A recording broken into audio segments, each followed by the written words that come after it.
The ancient lands of northern Britain, once unconquered and peopled by untamed warrior tribes, a race with their own culture, traditions, and gods. But 2 millennia ago the Romans came, bringing with them a new society. And here on the northern fringes of the Roman Empire, along with the legions, arrived too an ancient god. A god that was to rise and flourish, only to disappear almost without a trace. Yet a god who would come to embody the very concepts of a new god known as Christ. An ancient god of truth, light and oath, a god of creation, the invincible god of the sun, Mithras.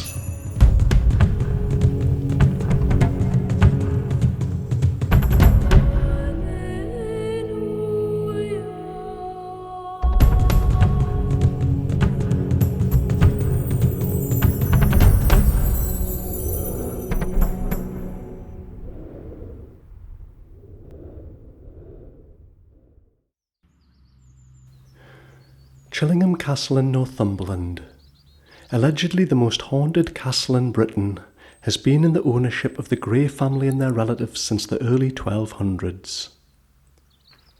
Edward Longshanks stopped off here in 1298 before battling with the Scots under William Wallace. And the polychromed effigy of the knight Sir Ralph Grey and his wife can still be seen where they were entombed in Chillingham Church. Sir Ralph was beheaded in 1440 after fighting on the Lancastrian side of the War of the Roses, and leading Northumberland into a rebellion of independence.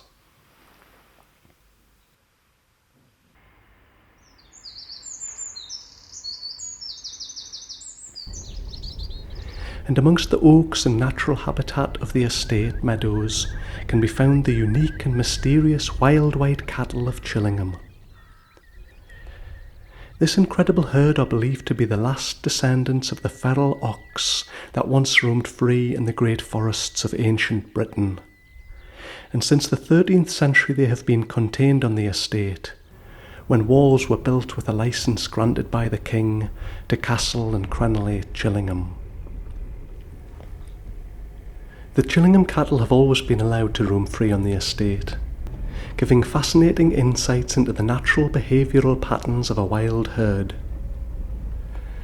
Apart from their larger size, the males can be recognised by their horns, which point forward rather than upright, and the fact that they like to muddy their white hides, as if painting themselves for war. The herd works on a king bull system, where the fittest and strongest dominant male sires all the young, fighting and threatening all the other males within the herd to establish supremacy. The king generally reigns for 3 years or so, after which a younger, stronger male takes over. Battles between rivals usually take place away from the herd, and rarely result in severe injury or death. The defeated bull usually lives apart from the herd for a while, before being accepted back into the herd, subordinate to the new king bull. Pregnant females too will distance themselves from the herd to give birth to their young, and calves live separately for a while, until they are approved of by the king bull. The king will escort and introduce an accepted calf to the herd with a certain manner of ceremony. A weakly calf, however, will be killed instantly, as are any cattle touched and scented by the human hand. The wild white cattle of Chillingham are genetically unique. Their DNA differs significantly from all other cattle from around the world, and DNA analysis has shown the cattle to be genetically identical to one another, effectively natural clones. Yet despite this, and generations of constant inbreeding, the cattle never fall ill, nor show any genetic defects. The Chillingham cattle bear remarkable similarities to the extinct species of ancestral auroch that once roamed Europe at the end of the last ice age, particularly the upright position and curve of the horns and the shape of the skull, as we can see here on the prehistoric cave paintings from France. But the Chillingham cattle are distinctively and importantly white, their red ears and black muzzles showing that they are not albinos, but that sometime in the mists of time they have probably been selectively bred over generations to produce a white hide. It has long been suspected that the wild white cattle of Chillingham might in fact be the fairy cattle that we read of in Irish mythology. We know from literary and archaeological sources that the bull was a primary ritual sacrifice amongst the Celts in the Iron Age, and that druids would sacrifice and consume a sacred white bull for the purposes of divination. But is it really possible that the Chillingham cattle are the last living memories, survivors from the sacred practices of our own ancient world? And how can we explain such an incredible possibility? Well, it just so happens that there was another cult that involved the sacrifice of a sacred white bull. A cult that continued long after the Celtic Iron Age and into the age of Christianity. And to find out more about that, we'll have to take a walk a few miles south along Hadrian's Wall.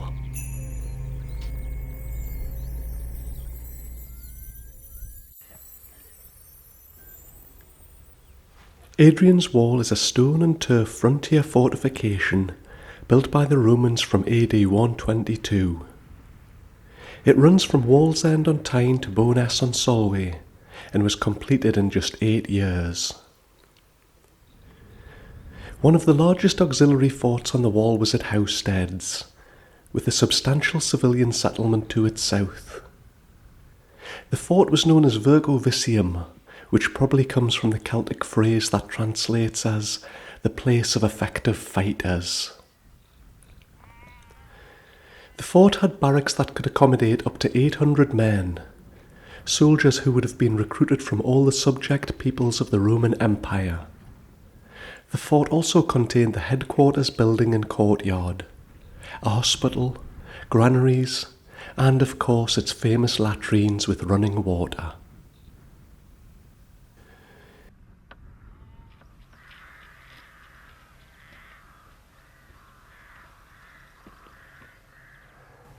I'm standing in what was the commandant's house in the headquarters of the fort.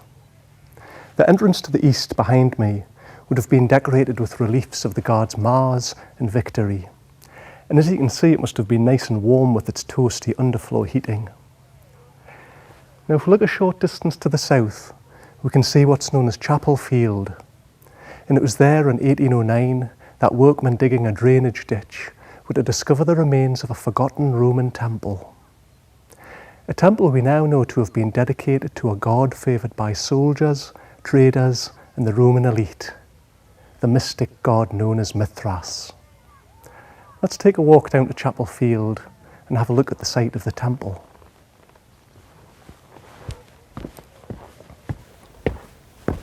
The Roman army first encountered the mystery cult of Mithras in Persia during the 1st century BC, where the cult's emphasis on truth, honour and courage quickly led to Mithras becoming a god of soldiers and traders. The religion spread quickly, evolving a Roman identity as it travelled. Eventually senators and even emperors would come to worship Mithras. Mithras is known to have been worshipped at least as early as 1400 BC in India, and he was taken to Persia by the Indo-European people who travelled there. From the Persian holy books, a great hymn to Mithras survives dating to the 6th century BC, and we know that Mithras was venerated as a lord of light and was hence likened to the all-seeing sun, the moon, and Sirius. About this time the concept of dualism probably evolved. That is the belief in an eternal conflict between good and evil. As light is the origin of all beneficial energy, Mithras was honoured as the guardian of creation and a saviour from death. He was a god who was the militant protector of his people and a spiritual protector in the struggle from evil. As the centuries passed, Mithras became elevated in the pantheon of gods. His religion absorbed astronomical and astrological learning, and he became a god favoured by the ancient Persian and Turkish kings. Mithras was the undeceivable and truth-speaking god of ethical conduct, of all relationships and contracts, and his handshake, which survives today, was adopted by the Romans as an act of bond.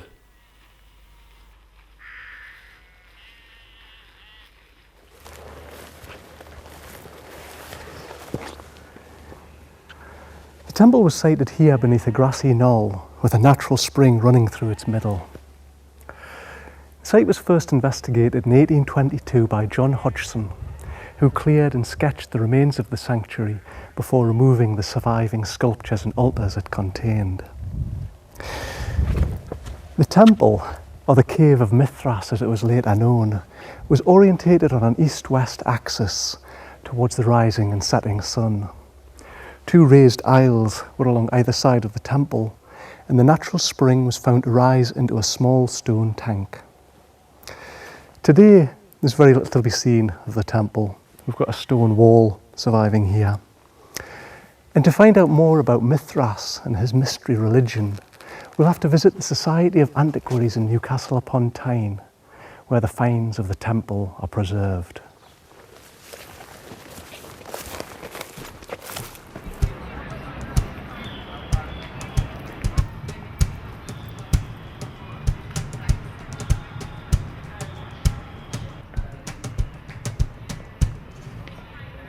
Mithras was said to be born of rock, and he is usually depicted springing from living rock.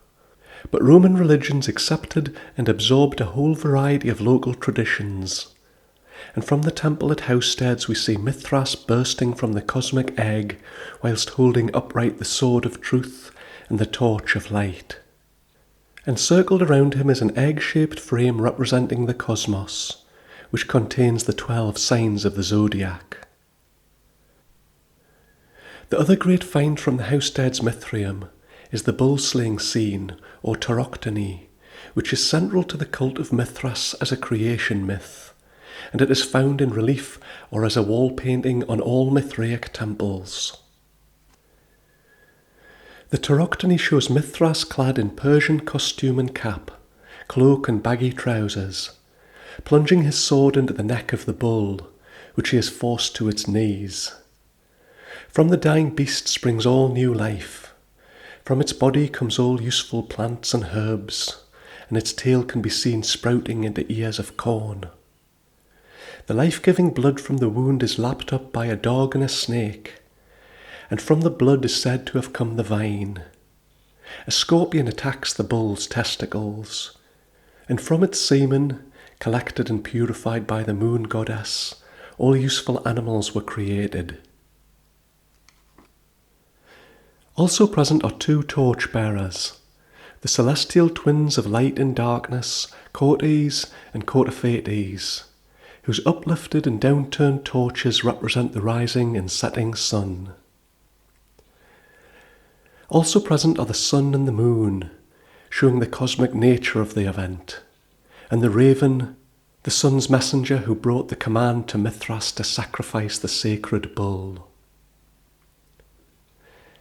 The scene has been interpreted as astrological in nature and a symbolic representation of the constellations, the bull being Taurus, the snake Hydra, the dog Canis Major or Minor, and the raven Corvus.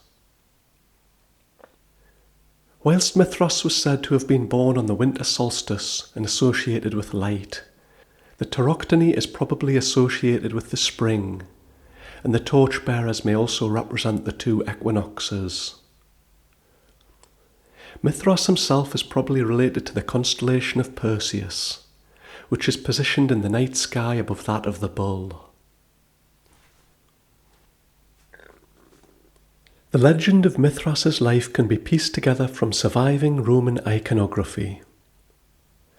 Once born on the winter solstice, Mithras embarked on a life of hardship and painful triumph.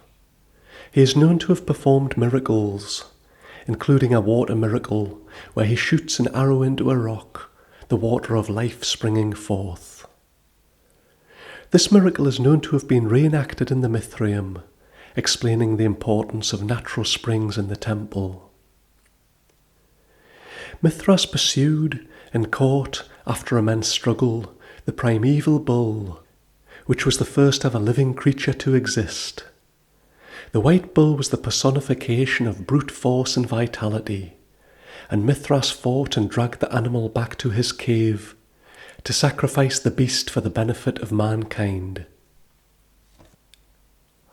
After the slaying of the bull, Mithras and the god Sol, waited on by the torchbearers, the raven, and other attendants, celebrated with a feast of the bull's flesh and a ritual drink, after which Mithras mounts the chariot of the sun to ascend to heaven with Sol. Henceforth Mithras guides and aids men to salvation, with the powerful appeal of a god who once served and suffered as a man. Here we see Mithras seated amongst the 12 gods of Olympia.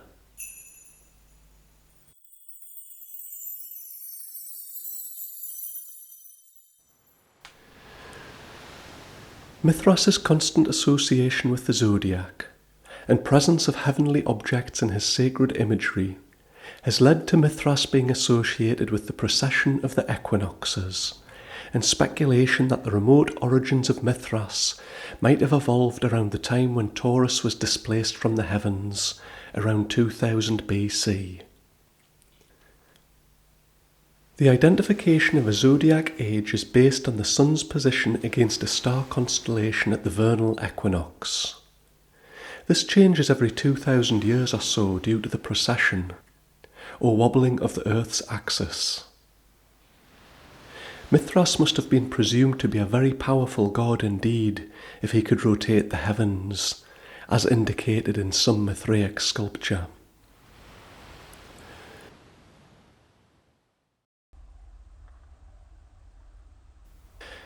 At least 7 Roman Mithraeum are known of in the frontier land around Hadrian's Wall.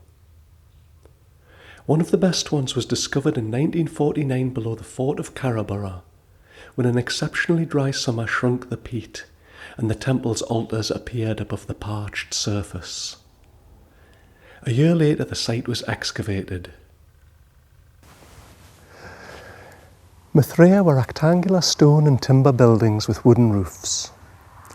Internally each had an antechamber, a nave with a central aisle and raised benches along the walls, and a sanctuary with the temple's altars and tauroctony relief at the far end. Some Mithraea were even sunk below ground, and there were never any windows, as each Mithraeum was intended to be as dark as the original cave of Mithras. Here at Carabara, the temple's altars and deities lay smashed up and strewn about the temple's floor. The roof had been torn off, and the temple was found to have been thoroughly and deliberately destroyed before it was used as a rubbish dump at the end of the 4th century. This happened not just at Carabara and Housesteads, but to almost every Mithraeum across the Roman world when the Christian emperor Theodosius issued an edict in 391 banning the worship of all pagan gods. Like the temple at Housesteads, here at Carabara a natural spring rises within the temple. Here, though, the waters of the spring are fed by Coventina's well, which rises a little to the north. Let's go and take a look at the temple, though.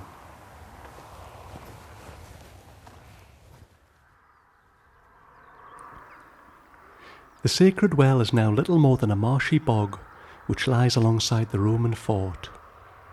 And from the remarkable finds from the well, we see both Coventina and her trinity of attendant nymphs.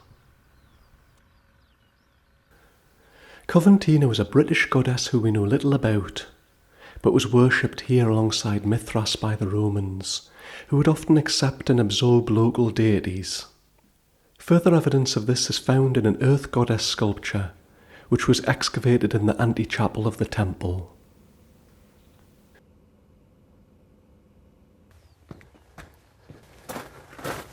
The Earth Mother deity was discovered here in what was the antechapel, and over here another discovery was made.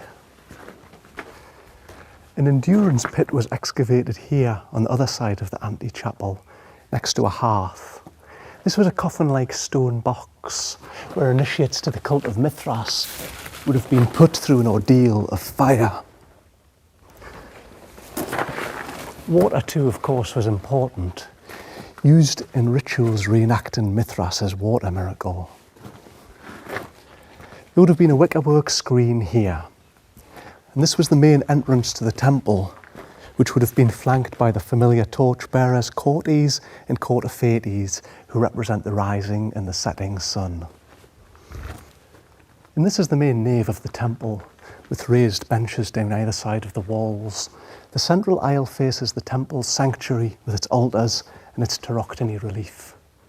And this is where the ritual feast would have taken place, a ceremonial imitation of the feast of Mithras and Sol following the slaying of the sacred bull. This was the last feast of Mithras before his ascent to the heavens, and was symbolic for the followers of Mithras that they too had indeed achieved salvation.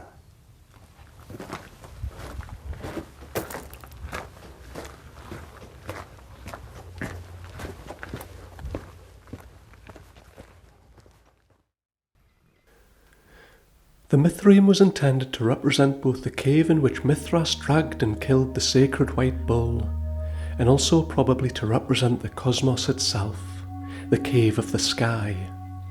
And there is evidence to suggest the worshippers of Mithras moved ritually within the temple, in imitation of the planets moving through the cosmos. The Cult of Mithras was a mystery religion. That is a secret belief system with initiation rituals, where the initiates would attain salvation by replication of their god's deeds. Mystery religions differed from Christianity in so much as they were happy to accept and incorporate other religions and ideas, whilst believing in old ones.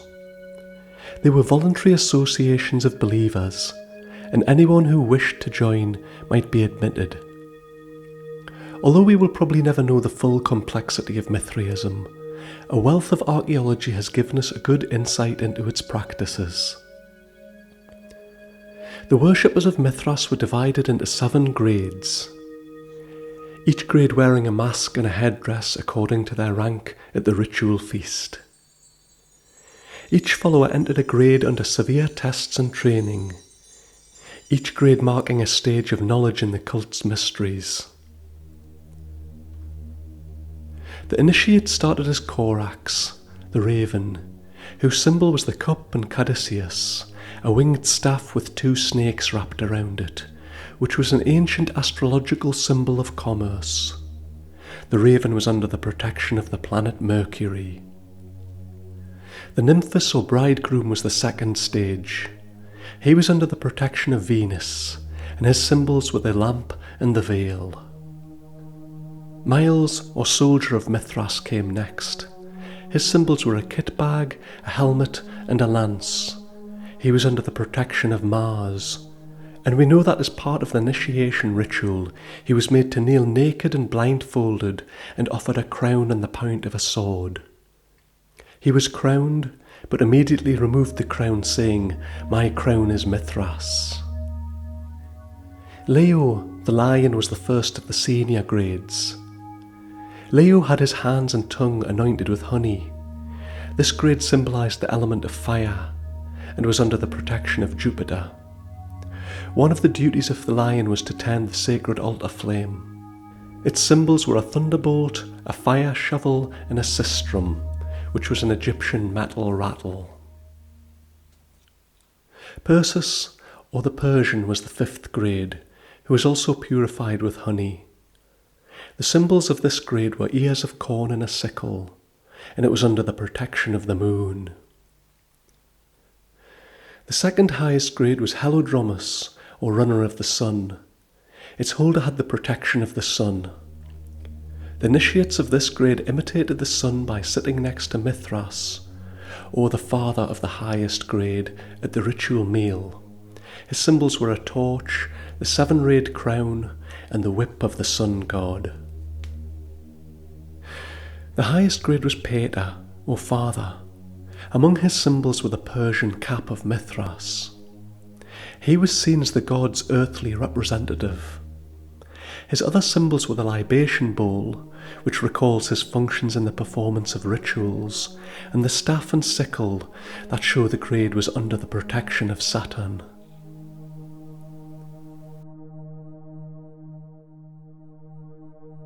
At the ritual banquet, bread was broken, and wine or water shared, as here at a Mithraic feast, where we see the masked grades in attendance. A small basket of loaves can be seen in front of the sacrificed bull and the cult members. Another important ritual was the Torabolium, where initiates would have undergone a baptism ritual in which the bull was sacrificed over a pit containing the initiate, who, through the life-giving blood, believed they were reborn for eternity.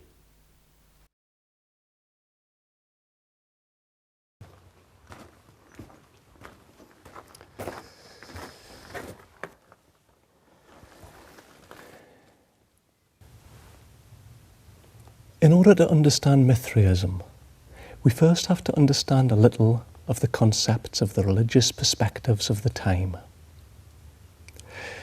In a pre-Christian polytheistic society, religions were characterized by having limitless access to all Godhead. That is, limitless access to a divine essence that was everywhere.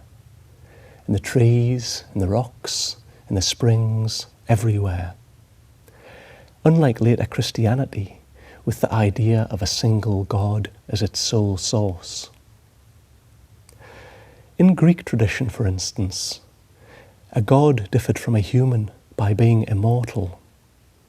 A human being was, in fact, a mortal god, and the cleft between the two was bridgeable. Anybody could, through meditation and initiation, attain a mystic unity with a god or a goddess. Nowadays we might believe we can talk to a god, but we don't believe we can become a god.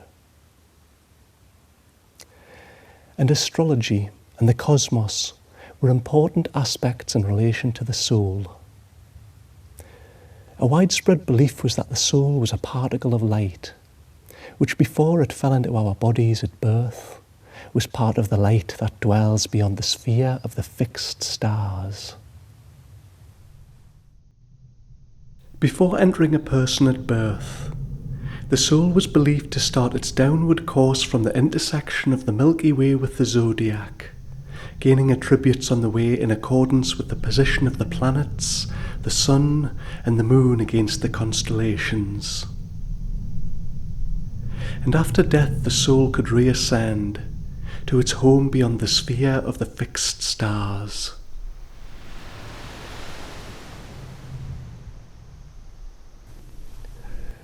The scientific aspect of these doctrines appealed to the reason of the time, along with the comforting promise that the soul was immortal. And so star worship and astrology became important elements in Greek and Roman religious philosophies. This was crucial in the shift towards the belief in a single supreme deity, because the sun was promoted to an all-powerful God whose life-giving power extended throughout the whole universe. And as we shall see, Mithras was to play his part in that transition towards the worship of a single supreme God.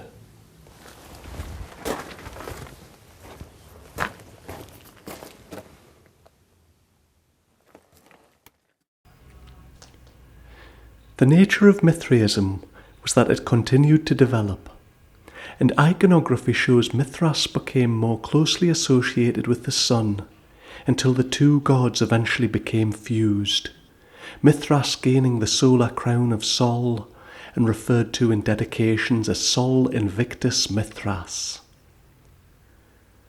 At the same time as Mithraism was spreading amongst the ranks of the legions, the cult of emperor worship was to begin, when, in 27 BC, Augustus Caesar, after unifying the warring factions of Rome, took control of the Senate and declared himself the first emperor to the Roman Empire.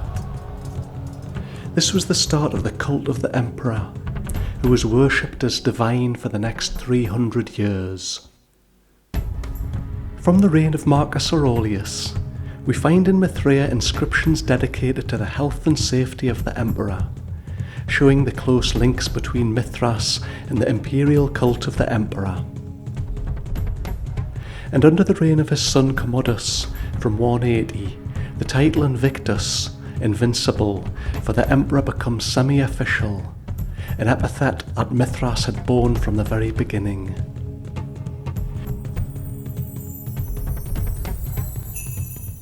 By 274, the Emperor Aurelian had introduced Sol Invictus as the official cult of the empire, making the sun god the premier divinity of the empire. Aurelian, like Mithras, wore the radiated crown, and because the emperor recognized Sol Invictus, the worshippers of Mithras saw their god as protector of the imperial house. And so, although the secret cult of Mithras was neither official nor public, the identical god Sol Invictus became the official cult of the empire. The 3rd century was a time of great crisis for the Roman Empire, seeing its near collapse through external invasion, internal civil war, and economic collapse. It is increasingly seen as the watershed marking the difference between the classical world and the early medieval world. The crisis of the 3rd century was brought to an end by the Emperor Diocletian, who saw the empire as too vast to rule as a single empire, and split it into East and West. By this time, the end of the 3rd century, the new religion of Christianity had gained great popularity and was apparently becoming a rival to the imperial Mithras Sol Invictus. Christianity, unlike the elitist character of the many other religions, appealed and offered salvation to all, including women, the sick, and the poor alike. It differed from other religions, however, by accepting no other worship or religions other than its own. The Christians refused to sacrifice to the gods or to worship the emperor, and were therefore blamed for bringing bad luck and misfortune, and were consequently persecuted. The first persecutions came as early as AD 64, when the Emperor Nero blamed them for the Great Fire of Rome. But it was Diocletian at the end of the 3rd century who was to order the great persecutions of the Christians, zealously destroying their scriptures and places of worship. But Diocletian's persecution was to be the last, with the rise of Constantine the Great, the first Christian emperor who started a civil war, reunited the empire, and fused Mithras Sol Invictus with the Christian faith, to make Christianity the new state religion.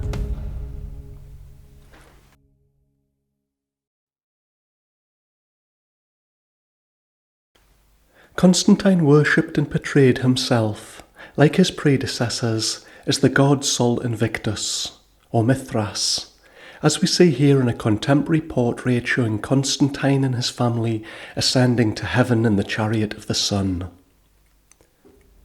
Yet Constantine was to become the first Christian emperor. His first aim, however, was to stabilise and unite the divided empire. The divided Roman Empire had 4 contesting leaders, and early in 312, Constantine crossed the Alps with his army to meet the forces of Maxentius. And it was prior to the Battle of Milvian Bridge, with the armies preparing for battle, that Constantine was said to have experienced a vision which led him to fight under the protection of the Christian God. The sign of the cross was said to appear, and Constantine was said to hear the words, "In this sign you shall conquer." During this epic battle, Constantine had his soldiers place on their shields the symbol of his vision, the Chi-Rho, and they did indeed conquer, battle after battle, until Constantine became the sole emperor of the Roman Empire.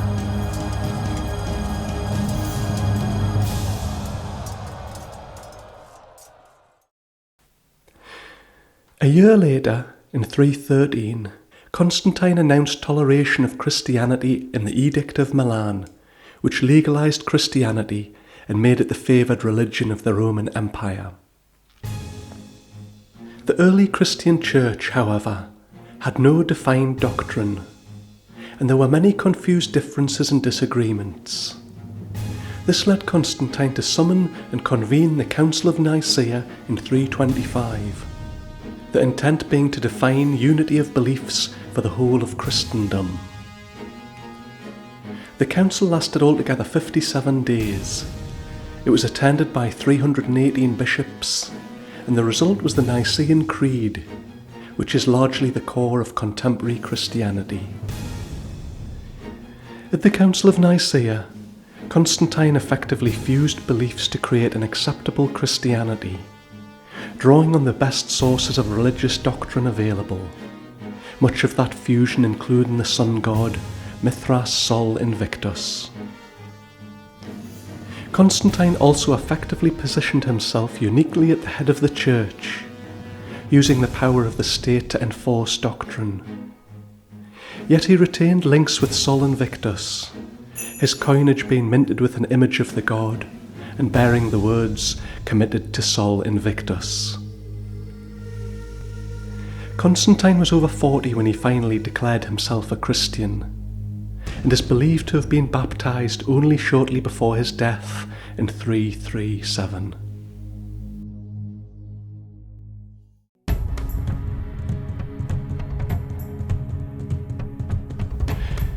The new Christian church hated Mithraism, which they saw as a diabolical travesty of their own religion.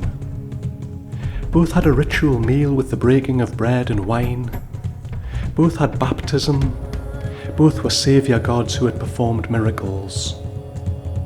Both were gods of light.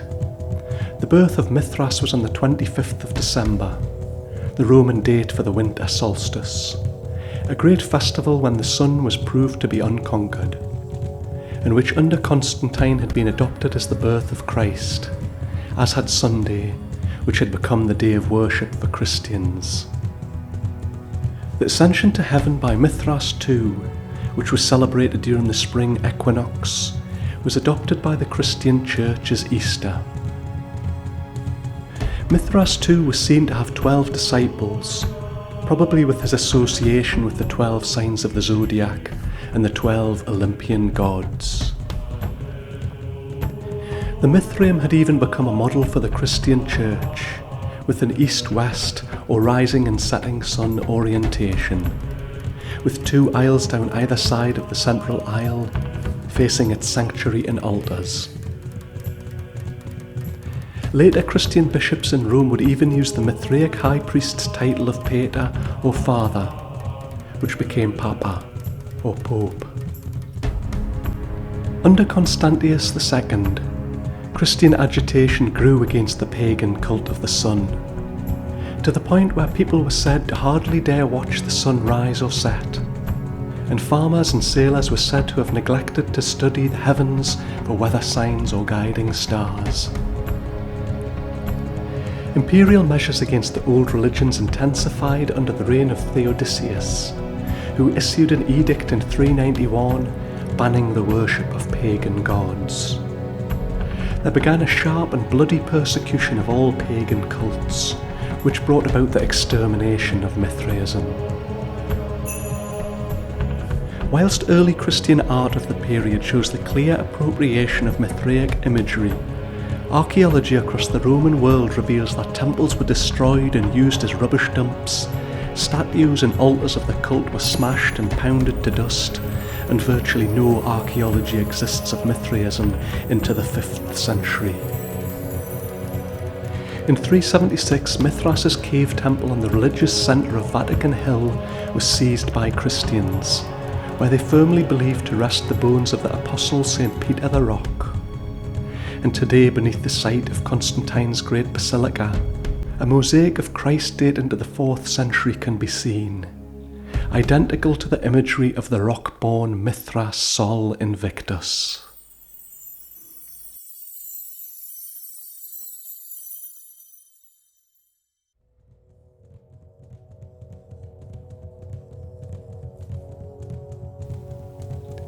As Christianity spread through the Roman Empire, it is not surprising that it became infused with the religious doctrines, symbolism, and mysticism of the cultures it encountered.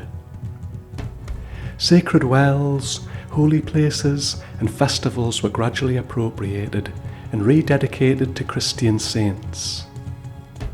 Familiar imagery and religious practices were adopted by the Church, the appealing similarities intended to convert followers. But many old practices and customs, which could be neither appropriated, destroyed, or ridiculed, still continued. And in the 6th century, we read of the church authorities struggling to stop people worshipping the sun on the church steps early in the morning, as they had always done. But there are indications that Mithraism continued and survived in secret, a secret cult now even more secret. In Britain, a 6th century Mithraic poem by the Welsh bard Taliesin survives, and the sacrifice of sacred bulls continued unabated. In a letter dated the 12th of July, 594 from Pope Clement to his missionary St. Augustine, the first Archbishop of Canterbury, the Pope writes, "Not to destroy pagan temples, but replace the idols with relics of saints, and rededicate them. And at festivals the people shall be allowed to build their booths of green leaves and sacrifice their bulls." So is it possible that the wild white cattle of Chillingham are the last descendants of sacred cattle representing gods incarnate? Records show that in 12th century Scotland, bulls were being sacrificed to Christian saints, most notably as an alms and oblation to St. Cuthbert and Kirkcudbright. Bulls were also sacrificed to St. Malrude in Rossshire, and a folk belief existed that St. Martin was cut up and eaten in the form of a bull. And incredibly, sacrifice of bulls for the purpose of divination was still being recorded in kirk sessions until the end of the 17th century. Regardless of the origins of the wild white cattle of Chillingham, they remain a treasured and wonderful mystery surviving from ancient Britain.